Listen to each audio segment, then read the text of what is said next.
जय गिरिराज जी दोस्तों, आपका स्वागत है ब्रजपथ पर। आपने हमारे लास्ट ब्लॉग में देखा कि कैसे हम गोवर्धन से यमुनोत्री धाम गए और अब हम जा रहे हैं यमुनोत्री धाम से गंगोत्री धाम के लिए। और हम यहाँ रात में रुक गए थे। ये है उत्तरकाशी डूंडा में और हम रुके थे इस वाले होटल में। और मैं आपको दिखा दूँ कि यहाँ पे हमारा ये कमरा था और इसमें ये 3 बेड थे, जिसमें एक ये बाथरूम था। और आप देख सकते हो बाथरूम नीट एंड क्लीन है, अच्छा बाथरूम था देसी सीट के साथ। और अब हम चल दिए हैं गंगोत्री धाम के लिए। दोस्तों, यमुनोत्री के दर्शन तो हो गए, लेकिन असली परीक्षा अब शुरू होती है, क्योंकि हमारा अगला पड़ाव है माँ गंगा का घर गंगोत्री, जो कि यहाँ से 220 किलोमीटर का यह सफ़र सिर्फ एक रास्ता नहीं बल्कि उत्तराखंड के सबसे ऊंचे, खतरनाक और बेहद खूबसूरत पहाड़ों की परीक्षा। और यहाँ उत्तरकाशी डुंडा से गंगोत्री तक 4 घंटे 15 मिनट, और ये यहाँ से 115 से 120 किलोमीटर की दूरी पर रह गया है। पहाड़ों का एक नियम हमेशा याद रखिए, जितनी जल्दी सुबह निकलेंगे उतना सुरक्षित रहेंगे। दोपहर के बाद यहाँ पत्थरों के गिरने और ट्रैफिक जाम का खतरा बढ़ जाता है। और आप देख सकते हो सुबह के नज़ारे बहुत ही ज़्यादा खूबसूरत होते हैं। खाली रोड, पहाड़ और सुकून भरा सफ़र। और हम चल रहे हैं पहाड़ों की काशी उत्तरकाशी में। यह रूट सबसे बड़ा शहर है। उत्तरकाशी के बाद आगे पेट्रोल पंप बहुत कम मुश्किल से मिलते हैं, इसलिए अपनी गाड़ी का टैंक यहीं से फुल करवा लें। आगे पहाड़ों में नेटवर्क की दिक्कत हो सकती है, इसलिए एटीएम से थोड़ा कैश जरूर निकाल लें, क्योंकि हर जगह यूपीआई नहीं चलता। उत्तरकाशी पार करते ही माँ भागीरथी हमारे साथ साथ चलने लगती है, लेकिन रास्ता पहले से ज़्यादा संकरा और रोमांचक हो गया है। देखिए कैसे ये विशालकाय पहाड़ सड़क के ऊपर झुके हुए हैं। इसे ही कहते हैं पहाड़ों का असली रोमांच। और स्पीड लिमिट यहाँ पे 30 किलोमीटर की हो चुकी है। और आप देख सकते हो यहाँ से 20 किलोमीटर पर आवर की स्पीड से आपको यहाँ पे गाड़ियाँ चलाने का अलाउ है, तो आप उसी स्पीड से धीरे धीरे यहाँ पे आगे बढ़ें। लगभग 100 किलोमीटर का यह सफ़र सिर्फ एक रास्ता नहीं है, बल्कि यह देवभूमि उत्तराखंड के उन रास्तों का दीदार है जो आपको डराएंगे भी और अपनी खूबसूरती से आपका दिल भी जीत लेंगे। इस समय सुबह के ठीक 6 बज रहे हैं और पहाड़ों में सुबह की ठंडी हवा सीधे चेहरे पर लग रही है। अगर आप भी उत्तरकाशी से गंगोत्री जाने का प्लान कर रहे हैं तो अगले कुछ मिनटों में आपको इसे पूरे रूट की एक एक बारीकी, हर एक स्टॉप और सड़कों की असली हकीकत जानने को दिखेगी और मिलेगी। जैसे ही हम यहाँ से बाहर निकलते हैं, यह वही हाईवे है जो हमें सीधे भारत चीन सीमा के करीब गंगोत्री धाम तक लेकर जाएगा। इस 100 किलोमीटर को तय करने में आपको कम से कम 3 से 4 घंटे लगेंगे ही, अगर ट्रैफिक हुआ तो 5 घंटे भी। क्योंकि जैसे जैसे हम आगे बढ़ेंगे चढ़ाई बहुत तेज़ी होती जाएगी और रास्ते संकरे होते जाएंगे। जितने भी लोग खुद की गाड़ी से या बाइक से आ रहे हैं उनके लिए सबसे पहली और ज़रूरी सलाह, उत्तरकाशी से निकलने से पहले अपनी गाड़ी का पेट्रोल या डीजल टैंक फुल करवा लें, क्योंकि यहाँ पे पेट्रोल पंप बहुत ही ज़्यादा लिमिटेड हैं। पर हाँ, इतने भी कम नहीं हैं कि ना मिलें, पर मिलेंगे, पर फुल करवाते हुए चलते रहें। और आप देख पा रहे हो कितने ही सुंदर रोड हैं, कितने ही भव्य नज़ारे हैं। और आप देख रहे हो कि अब हमारी दूरी 103 किलोमीटर रह गई है।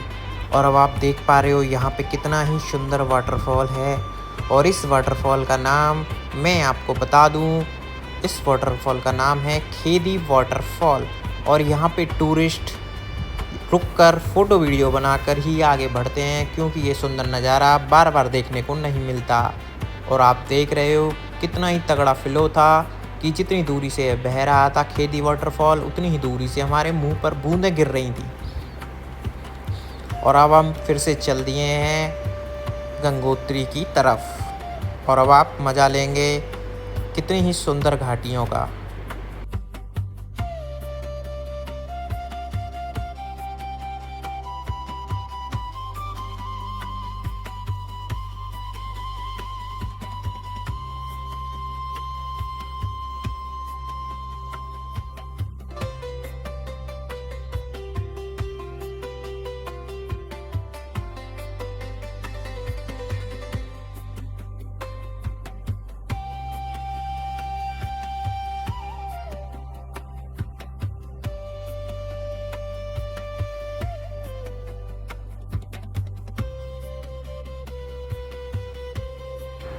इन घुमावदार सड़कों पे बहुत मज़ा आता है गाड़ी चलाने का।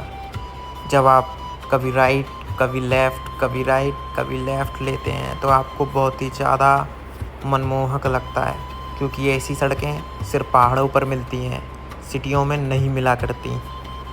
तो आप मज़ा लीजिए इन घाटियों का और देखिए वहाँ सामने पर्वत पर पहाड़ पर बर्फ़ गिरी हुई है, और वो बर्फ़ जैसे जैसे आप देखोगे वैसे वैसे आपको बहुत ज़्यादा सुंदर लगेगी, मनमोहक लगेगी और आपकी मन और आत्मा को शांति प्रदान करेगी।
कितने ही सुंदर पर्वत हैं। गंगोत्री में यही पर्वत बहुत करीब से दिखते हैं, और आपकी किस्मत अच्छी रही तो वहाँ कभी कभी स्नोफॉल भी दिख जाती है। परंतु आप देख पा रहे हो कि कितना ही भव्य नज़ारा है कि यहाँ पे स्नो पहले से ही पड़ी हुई है और पूरा पहाड़ बर्फ़ से ऐसे कवर हुआ है जैसे कुल्फ़ी होती है, ऊपर ऊपर वाइट वाइट स्नो।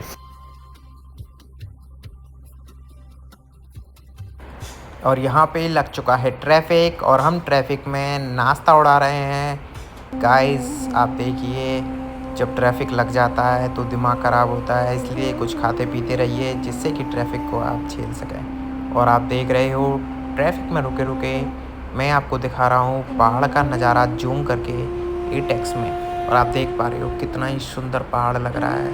पूरा पहाड़ बर्फ़ से कवर हो चुका है। और अब यहाँ से धराली सिर्फ 6 किलोमीटर रह गया है। आपने वो वीडियो तो देखी होगी जब धराली में हुआ था क्लाउड बस्ट, और अब आप देखेंगे धराली के खूबसूरत नज़ारे। जी हाँ दोस्तों, ये वही धराली है जहाँ से वो वीडियो वायरल हुई थी, जो यहाँ पे कितना बड़ा लोगों को नुकसान हुआ था, क्लाउड बस्ट हुआ था, जिससे कि पानी से यहाँ पे तबाही मच चुकी थी। और अब आप देख रहे हो धीरे धीरे हम जा रहे हैं गंगोत्री की तरफ, और यहाँ से बहुत ही कम दूरी पर गंगोत्री रह गया है। और अब आप नज़ारों का मज़ा लीजिए।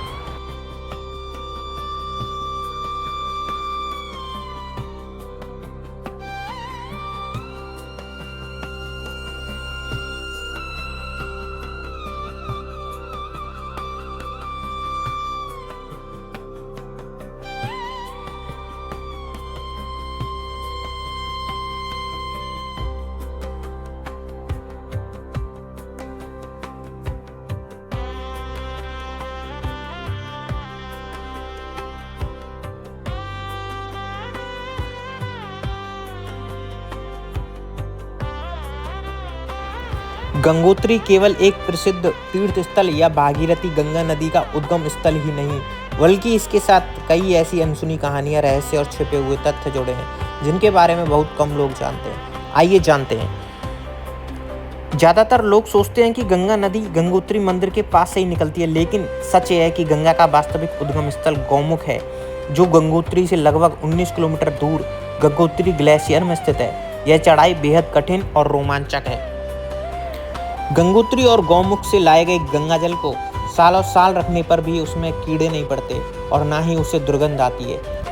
वैज्ञानिकों के शोध के अनुसार गंगोत्री ग्लेशियर के पानी में विशेष प्रकार के बैक्टीरियोफेजेस वायरस पाए जाते हैं जो पानी को दूषित करने वाले बैक्टीरिया को खत्म कर देते हैं। इसके अलावा यह पानी हिमालय की दुर्लभ जड़ी बूटियों और खनिजों से होकर गुजरता है।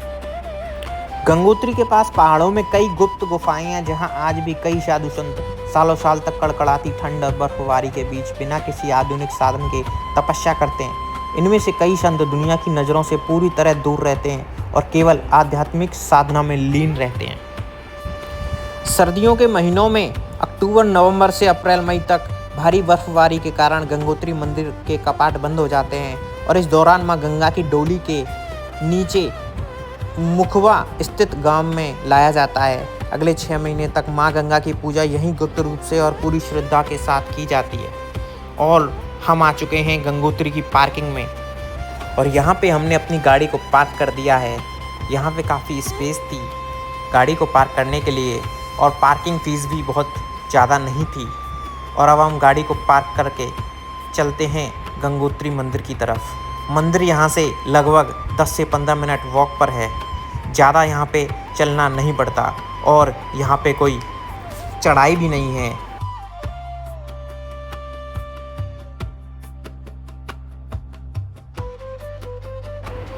थोड़ी सी दूर चलने के बाद ही आपको यहाँ पे बहुत सारे मार्केट्स दिखेंगे जहाँ पे आपको खाने पीने की चीज़ें मिलेंगी। और ये रहा मंदिर का प्रवेश द्वार। यहाँ से आप अंदर की तरफ चलते हैं और यहाँ पे कितने सारे कॉटेजेस, होटल्स और ये यहाँ पे रूम्स वगैरह अवेलेबल हैं। अगर यहाँ पे आप रुकना चाहते हैं तो अफोर्डेबल प्राइस में आप यहाँ पे रुक सकते हैं। और मैं तो कहता हूँ इतनी दूर आप आए हो तो यहाँ पे एक रात तो कम से कम रुकना ही चाहिए, क्योंकि आप इतने लंबे सफ़र से आए हो, थक जाते होंगे इसलिए। और यहाँ पे खाने पीने की पूरी सुविधाएं हैं। आप अपने अकॉर्डिंग यहाँ पे कुछ भी खा पी सकते हैं। यहाँ पे सब कुछ वेजिटेरियन मिलता है और मुझे लगता है यहाँ पे ऑनियन वगैरह भी नहीं मिलता, तो यहाँ पे वेजिटेरियन में फुल वेज। और मंदिर में दर्शन करने से पहले सबसे पहले आप नीचे जाइए और माँ गंगा में स्नान करिए। स्नान करने के बाद, पवित्र होने के बाद आप यहाँ पे लाइन में लगें और माँ गंगा के दर्शन करें ताकि आपको पुण्य की प्राप्ति हो। और अब हम यहाँ पे लाइन में लग चुके हैं और ये है यहाँ का मेन मंदिर। और अब हम आपसे मिलते हैं अपने नेक्स्ट ब्लॉग में। तब तक के लिए जय गिरिराज जी।